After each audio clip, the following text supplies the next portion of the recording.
Ang food adventure natin ngayon ay sa isang natural farm na sinimulan ng isang young farmer na lumaki sa lungsod.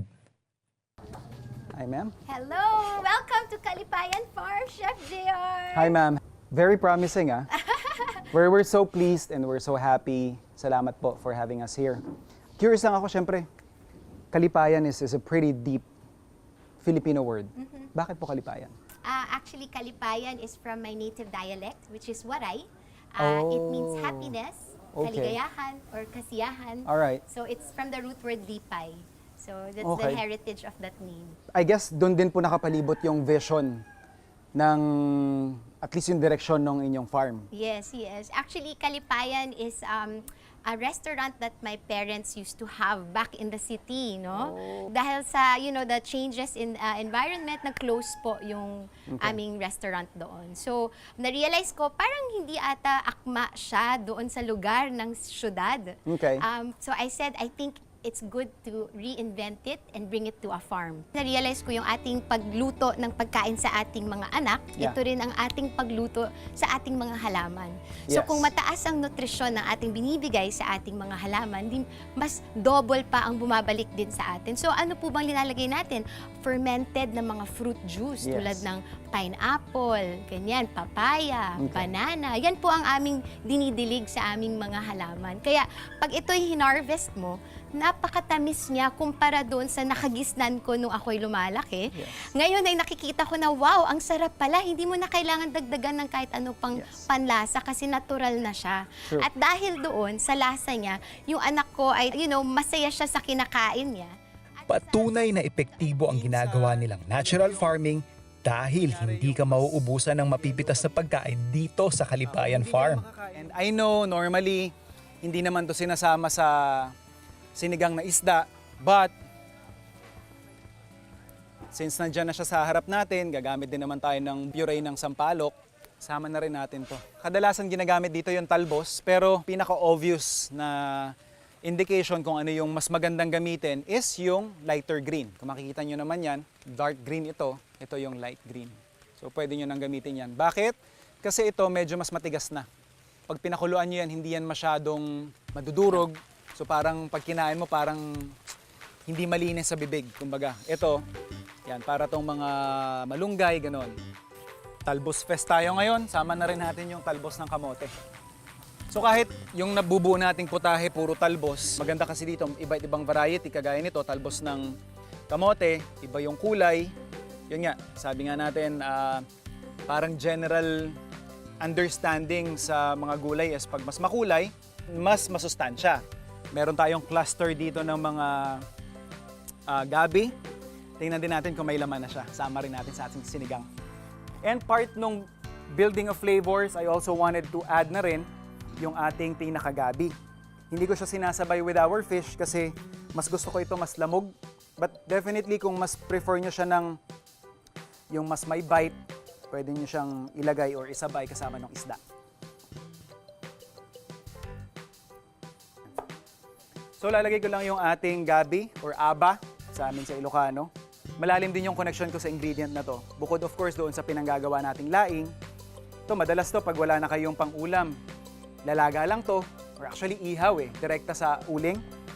Tapos papartneran mo lang ng asin. Pero yung paborito ko talaga, partneran to ng bagoong isda. Sausaw mo lang siya doon. Yun, rock and roll na yun. And yan, medyo nabubuo na yung ating pinaka-broth or yung ating stock.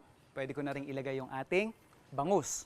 Yan. Di ba pag nasa palengke kayo, tatanungin nung nagtitinda kung ilang gayat. So depende kung ilang kayo sa pamilya, yun yung dami ng gayat. And lagay na rin natin sila. Sasabay ko na rin yung ating pinakapaasim, which is yung ating tamarind paste. Of course, pwede kayong gumamit ng sinigang mix, kamyas, kalamansi, and since we're using tamarind paste, nakita rin natin kanina yung dahon ng sampalok. Halo ko na rin siya dyan. And season natin siya ng ating patis.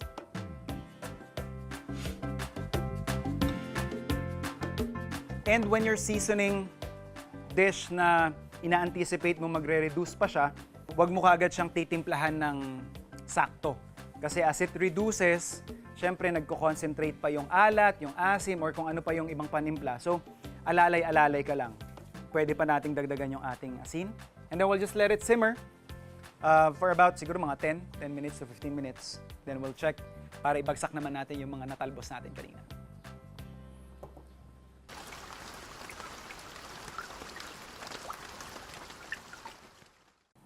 Check na natin. Yan. Hindi pa siya totally luto at this point. Lalagyan ko na yan ng ating talong.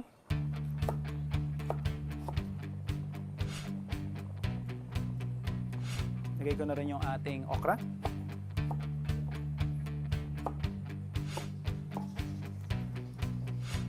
Takpan lang natin siya mabilis. Tapos, tatapusin natin siya with our mga talbos. Ayan. Check na natin ulit. Ayan. Ito yung mga na-forage natin.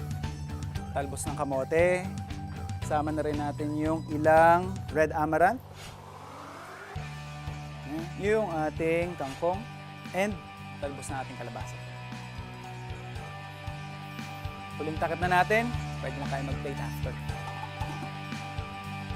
So, check natin ulit. Yan. And syempre, hindi mawawala yung ating siling pangsigang. Ako personally, nilalagay ko talaga siya yung point na malapit ko ng patayin. Kasi feeling ko nawawala yung freshness, yung vibrant na lasa nung siling haba. Isang mabilis na tikim.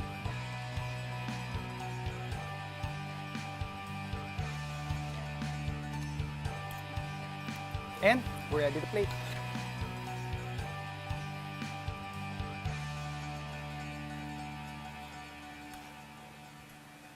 Ayan, luto na ang swak na sabaw ng ating sinigang na bangus.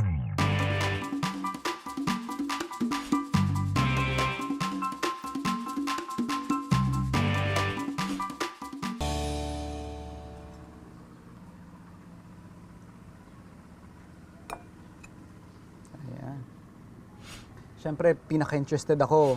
Kabisado ko na yung mga ibang gulay dito eh. Doon ako naiintriga doon sa ating tamarillo. Samahan natin.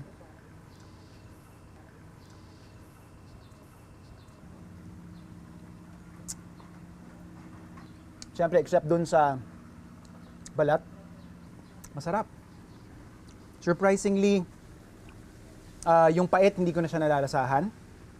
Nung tinikman ko siya ng raw or ng as is, hindi na-applyan ng init, medyo may bumabahid na pait eh. Pero ngayon,